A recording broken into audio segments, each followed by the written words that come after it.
Alright, so after our island hopping, naghanap kami ng restaurant to take our lunch and nakita namin tong Don Leo's restaurant just beside the White Beach Hotel. Ayan, magkatabi lang sila ng Medellin saka ng Buena Lynn Lodge, ang White Beach Hotel, at saka nasa baba yung Don Leo's restaurant.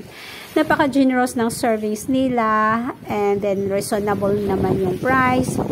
385 yung one order ng nilagang bakan. It's good for like 4 persons na. Go na kayo.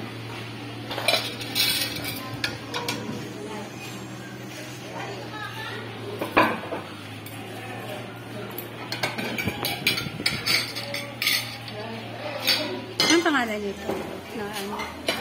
Leo's Restaurant. Don Leo. Don Leo's Restaurant.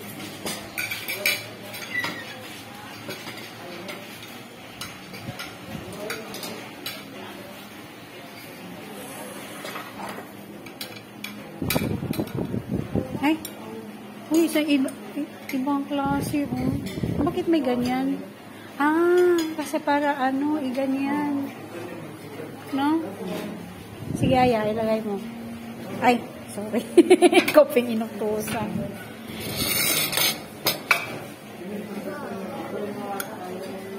Yes. Scraping satisfied ito. Kasi ang sakit ng tiyan ko, kailangan ko ng sabaw. Ang ganda nito. Ngayon lang ako nakakita ng ganitong sando. Oh? O, Rain. Nagantay na si Rain. Ikaw na si Aya. Para hindi.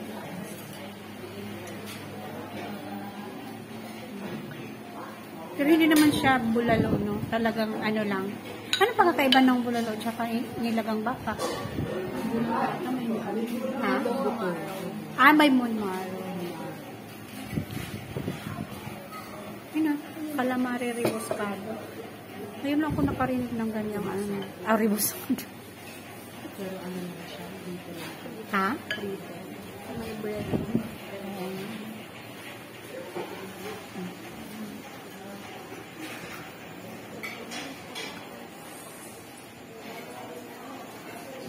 Okay, so at dinner time, napagkasunduan din namin na sa Don Leo's restaurant na kami magdi-dinner.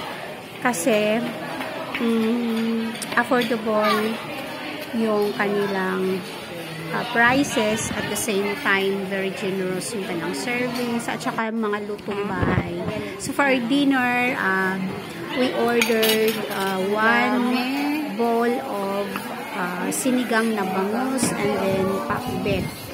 Ayan. In fact, sobra tong mga pagkain na to sa aming tatlo kasi sobrang dami talaga. Ate, magkano? Saan? Ano pa kalaki? Tapos, 30 okay. 40. Sige, ang tag 50. Anong flavor nito? Ano bang Fresh mango, ma'am, tsaka strawberry. mango, strawberry? Ano pa? Yan lang? Opo, dalawa lang po. Sige, mango. Ano masarap te?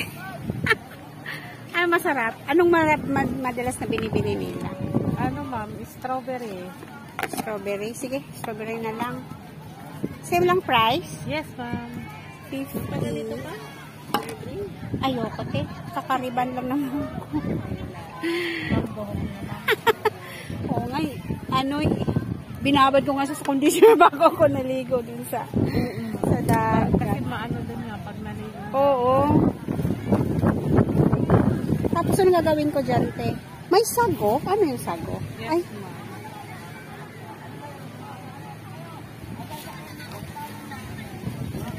ice scramble. Yes. Parang masarap. Try.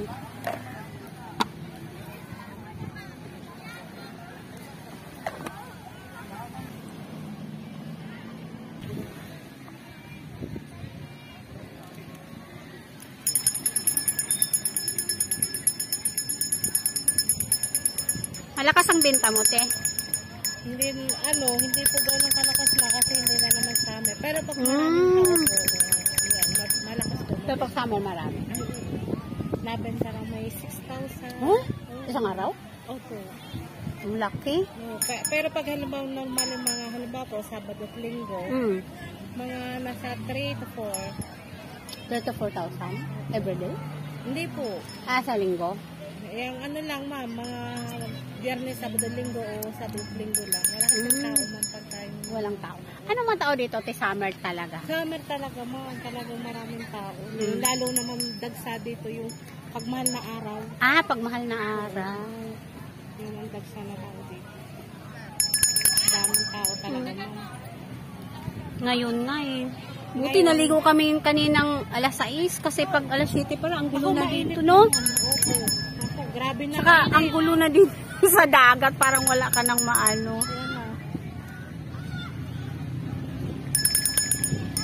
Sakit na agad sa balat.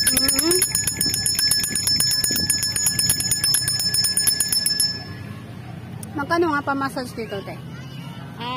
300 po pag likod lang paa o kaya likod o kamay. So that's it for our food adventure here in White Beach, Puerto Galera. Hindi ako masyadong nakapag-food explore dito kasi hindi maganda yung pakiramdam ng tiyan ko. Hopefully, in my next travel, I can show you my food discovery. So, meanwhile, thank you for watching and please watch our next video for this adventure.